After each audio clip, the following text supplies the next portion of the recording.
Mesdames et messieurs, bonjour. Pour le sommaire de ce premier journal de la semaine, le Burkina s'engage pour une justice plus crédible et à la portée de tous. Les membres du comité de pilotage du programme d'appui à la politique nationale de justice sont en concertation depuis ce matin à Ouagadougou avec au menu l'examen de l'état de mise en œuvre de leur programme d'activité. Des précisions en début de journal.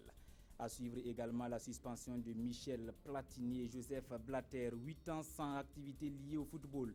La décision de la commission d'éthique et de la Fédération internationale est tombée ce lundi. Le Français, patron du foot européen, est accusé d'avoir reçu illégalement 1,8 million d'euros de la part du Suisse, président de la FIFA. Voilà qui fait la une de ce journal. Bienvenue à tous.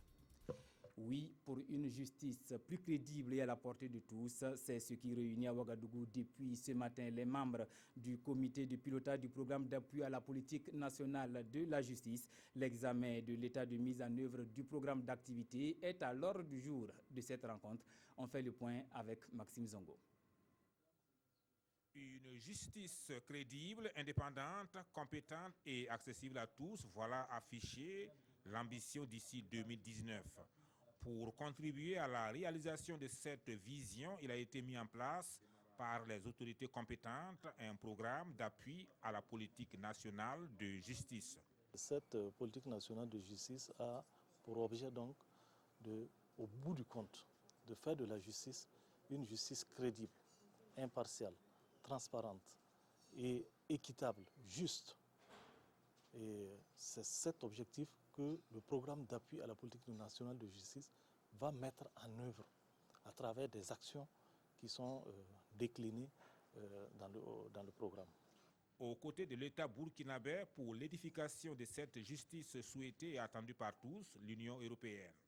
Les résultats qui sont attendus de nos activités, ça concerne le cadre structurel de la justice, le fonctionnement de la justice et un appui aux organes de pilotage de la justice. Mission du comité de pilotage, coordonner les choix stratégiques et arbitrer les choix opérationnels et financiers. Il constitue le cadre de concertation et de coordination entre les différents acteurs. Pour cette deuxième session, les membres du comité vont examiner entre autres le plan d'exécution du projet et programme, les rapports d'évaluation, les rapports d'activité et financiers. On parle éducation, cette fois-ci, tout Burkinabé a droit à l'éducation et mieux à une éducation de qualité, pas donc de discrimination en la matière. C'est un cri de cœur de l'Institut des jeunes sourds et ses partenaires à travers une communication sur l'éducation inclusive qui a réuni les acteurs du domaine à Bobo Dioulasso. Il est demandé aux enseignants d'avoir également à cœur les enfants vivant avec un handicap. On fait le point à Bobo Dioulasso avec Hassan Gourabou et Sanoa Christine Koulibaly. L'éducation est l'un des droits fondamentaux de tout enfant. Un droit que même le handicap ne doit lui enlever, quelle que soit sa nature. C'est la conviction de l'Institut des jeunes sourds et ses partenaires, initiateurs de cette formation et information sur l'éducation inclusive. Cette communication que nous voulons faire passer, c'est pour que vraiment toute personne, tout enseignant puisse vraiment accepter un enfant malentendant, un enfant déficient visuel, un enfant handicapé physique, quel que soit le type d'handicap dans leurs écoles. Ils ne sont peut-être pas des enfants comme les autres, mais comme les autres, ils sont des enfants. Dixit Émile Zoukman. Il faut donc travailler à lever les goulots d'étranglement à l'éducation des enfants handicapés. Des goulots qui sont légion. Il y a les infrastructures pour accueillir ces enfants. Il y a le manque de formation du personnel enseignant. Les enseignants ne sont pas formés pour accueillir ces enfants-là. Donc il va falloir une formation adéquate pour permettre aux enseignants de prendre en charge tous les enfants. En attendant, ceux participant à cette conférence savent davantage sur le concept de l'éducation inclusive et ses implications. Et puis le consulat des USA ouvre ses portes à ceux qui rêvent de fouler le sol américain pour toutes les étapes de la procédure d'acquisition du visa non immigrant. Il vous faut en tout 100 000 francs CFA. Explication donnée aux journalistes. On en saura plus avec nos reporters Mokhtar Ouedraogo et Tanga Robert Kafando. Le rendez-vous obtenu après avoir rempli le formulaire de demande de visa en ligne sur le site web de l'ambassade. L'autre étape commence ici au grand portail du consulat. Après les formalités d'ordre sécuritaire, le demandeur se dirige à la salle d'attente. Guichet numéro 1 et numéro 2, vérification et confirmation de l'identité du demandeur. Très bien. Ok, merci beaucoup. Veuillez vous passer, mettez à la liste pour l'interview. Guichet numéro 3 et numéro 4, entretien. Le demandeur revient sur l'objet de son voyage et démontre la solidité des liens avec le pays. En principe, après tous ces parcours, la décision est immédiate. Si le visa lui est accordé, le demandeur pourra l'obtenir dans les 3 jours ouvrables. Et sinon, il a le droit de savoir pourquoi. Cette journée, portes ouvertes qui se tient chaque année, a pour but de faire comprendre aux demandeurs et au grand public que la procédure est simple et transparente et que tout Burkinabé peut demander un visa non immigrant à l'ambassade des États-Unis. Au cours de cette année 2015, 6 000 visas ont été délivrés et les organisateurs de cette rencontre espèrent avoir la compréhension des demandeurs et du grand public à qui ils demandent de bien planifier les voyages en prenant en compte la procédure de demande du visa. Et puis, le ministère de l'Environnement et des Ressources halieutiques tire à nouveau sur la sonnette d'alarme pour la nouvelle campagne de chasse faunique qui a débuté le 1er décembre 2015 et ce jusqu'au 31 mai 2016. Il est formellement interdit de consommer ou de chasser les rongeurs et certains singes. L'information a été portée à la connaissance des journalistes à Fada pour une large diffusion. C'était au cours donc d'une conférence de presse suivie par Nestor Yougbaré et Lambert Souma. Au cours de cette conférence de presse, il s'est agi de faire le point de la précédente campagne de chasse qui a été marquée par des problèmes d'insécurité, de stress hydrique, mais surtout la question de la maladie à virus Ebola qui a provoqué des pertes chez tous les acteurs. Pour la nouvelle campagne de chasse qui a débuté le 1er décembre, les mêmes précautions restent. Nous déconseillons, nous désinterdisons même la chasse de certaines espèces. Voilà, vraiment, ça, c'est pas parce que Ebola n'est pas arrivé, c'est vrai, mais on peut faire être prudent. La création du Fonds d'intervention pour l'environnement est un autre point abordé par le ministre de l'Environnement et des Ressources halieutiques. Vous savez qu'il y a beaucoup d'espèces sauvages qui sont protégées. Il arrive que ces espèces-là causent des dégâts. Pour pallier donc ce problème-là, avec la création du Fonds d'intervention pour l'environnement, il est prévu un guichet qui sera exclusivement dédié au remboursement des dégâts commis par les espèces sauvages protégées. La semaine dernière, la coalition populaire du Gourmou dénonçait la mauvaise gestion des ressources naturelles de l'Est. Sur ce dernier point, Seydou Maïga dit s'inscrire en faux sur ses déclarations et appelle les membres de cette coalition à venir s'abreuver à la source de l'information. On reste dans la cité de Niandabli pour les échos de la première édition de la foire régionale des petits ruminants et la volaille qui a ouvert ses portes samedi dernier. Venus de la Nyanya, de la Komwandiari et du Gourma, les producteurs ont présenté les fruits de leur production aux visiteurs et noué à l'occasion des relations commerciales. Cette foire, selon ses initiateurs, devrait à terme permettre de créer une chaîne de valeur ajoutée au grand bonheur des acteurs de la filière élevage. Reportage Amidou Lankwande et Issaka Suleiman Diallo. C'est par cette coupure du ruban que le ministre des Ressources animales a procédé à l'ouverture de la première édition de la foire régionale des petits ruminants et de la volaille à Fadangourma. Un secteur très important pour l'économie nationale et locale, mais qui reste confronté à d'énormes difficultés, d'où l'accompagnement du gouvernement. Il faut dire qu'au niveau du gouvernement, nous soutenons d'abord ce genre d'initiative-là.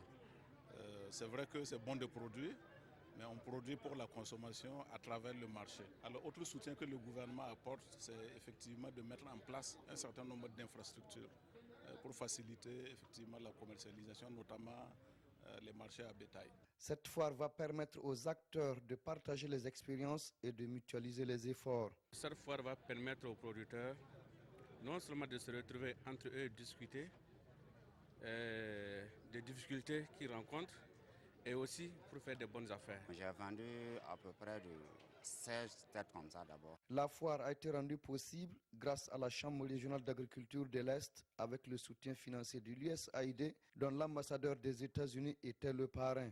Rendez-vous est pris en 2016 pour la deuxième édition selon les organisateurs. cap sur Touba dans la Kossi. Samedi dernier, le festival Rendez-vous de Touba a fait vibrer le village. Pour la finale de cette activité socio-culturelle, il y avait au menu du cyclisme, football, contes, chansons et danses traditionnelles. Images et commentaires avec Nayal Rado, Paul Sawadogo.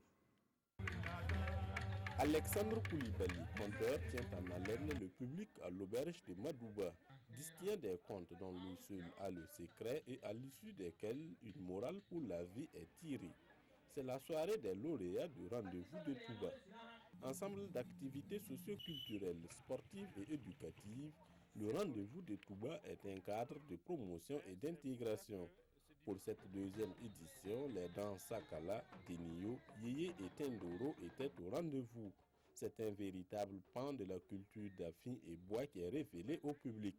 À travers ce festival, c'est la culture burkinabé qui est magnifiée dans toute sa diversité. La culture étant notre âme, ce qu'il y a d'essentiel à ne pas perdre, nous souhaitons que le Rendez-vous de Touba puisse contribuer à sa manière au rayonnement de la culture burkinabé, au rayonnement de la culture africaine, ici comme ailleurs. En 2 années d'existence, le Rendez-vous de Touba suscite un engouement au-delà des frontières de Madouba, en témoigne la présence de cette troupe de danse ngoni venue de Tirakui et les dozos de Ouri dans le cercle de Tominia au Mali. C'est un bébé, nous sommes à la 2e édition, mais je suis persuadé que dans les années à venir, ce rendez-vous-là est à prendre au sérieux. En marge du Rendez-vous de Touba, la 2e édition de la Coupe de l'intégration a réuni 8 équipes de la commune de Madouba. Un tournoi dont la finale a opposé l'équipe de Touba en bleu à Yorona. Au terme des 50 minutes de la rencontre, Touba enlève le gain du match par le score de 2-0. Un mot de religion ici à Ouagadougou. L'Union des groupes bibliques du Burkina a tenu ce week-end son conseil général ordinaire. 48 heures durant, les participants venus des 13 régions du pays se sont penchés sur les acquis déjà engrangés par l'Union, mais des entraves, il en existe. Mokhtar Ouedraogo, Bouma, Ernest Nibier. Faire en sorte que la parole biblique puisse impacter le milieu scolaire et étudiantin, c'est le principal objectif que poursuit l'Union des groupes bibliques de Burkina, UGBB. Et la tenue de ce conseil général est une opportunité pour ses membres de passer en revue les résultats déjà engrangés par l'Union. À Fada, au mois d'août, où nous avons vraiment fait une bonne étude biblique pour vraiment orienter les activités que nous avons. Nous avons au niveau des établissements, chaque établissement, chaque GB organise presque toutes les semaines des études bibliques, organise vraiment des rencontres de manière à ce qu'ils puissent s'édifier les uns les autres. C'est une rencontre triennale au cours de laquelle des échanges sont également faits pour la bonne marche de l'Union. Cette rencontre vise en principe à faire le point sur ce que nous avons fait au cours des 3 années, à voir s'il y a des réorientations à faire, de manière à ce que ensemble nous puissions impacter toutes les régions du Burkina, donc à travers un plan d'action que nous allons adopter, à travers un programme qui va être dessiné. Les participants à cette rencontre de 48 heures sont venus des 13 régions du Burkina. Il est attendu d'eux une participation active et des recommandations pertinentes pour une bonne exécution des activités futures de l'UGBB. Je vous l'annonçais en titre, coup de tonnerre dans la planète football ce matin. Michel Platini et Joseph Blatter ont été suspendus 8 ans de toute activité liée au football par la commission d'éthique de la Fédération internationale. Le Français patron du foot européen est accusé d'avoir reçu illégalement 1,8 million d'euros de la part du président de la FIFA entre 1998 et 2015. C'est un coup de tonnerre dans la planète football. Michel Platini et Sepp Blatter ont été suspendus 8 ans par la commission d'éthique de la FIFA. L'affaire porte sur un paiement de 1 800 000 euros effectué en 2011 par Blatter, président de la FIFA, à Platini, le président de l'UEFA. Si les charges de corruption n'ont pas été retenues, les 2 hommes qui risquaient une radiation à vie sont jugés coupables d'abus de position, de conflit d'intérêts et de gestion déloyale. Outre leur suspension, ils écopent chacun d'une lourde amende.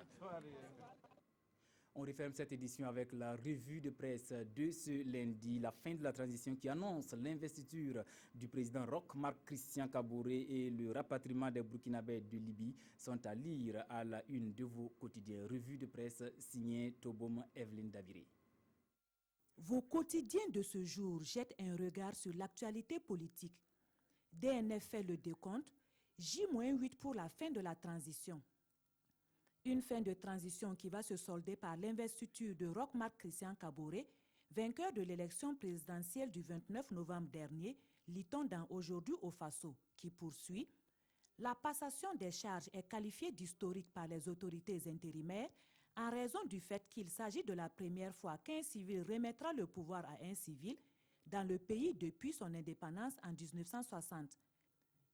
Et mon confrère de se prêter à un cours d'histoire en rappelant les différents régimes qui se sont succédés jusqu'à ce jour.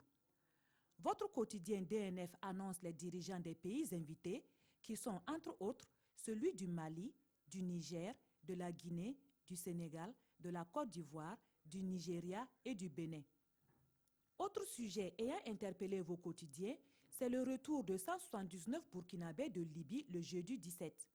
À ce sujet, l'observateur Palga rapporte le calvaire de Ousseini Yala rapatrié. J'ai fait plusieurs séjours en prison sans aucune raison. Mon confrère Le Quotidien affirme la nécessité d'une politique migratoire efficace car, selon ce quotidien, le 6 décembre, ce furent plus de 200 Burkinabés déclarés indésirables en Guinée-Conakry qui ont été accueillis au Bercail. Puis le 17 décembre, 179 compatriotes sont ramenés de Libye. Notre temps analyse alors les migrations en Afrique et interroge, est-ce un fardeau ou une opportunité pour les États? Une analyse à lire dans l'édito de ce quotidien. Mesdames et messieurs, c'est tout pour cette session d'information. Merci pour votre attention. Je vous retrouve demain pour une nouvelle édition.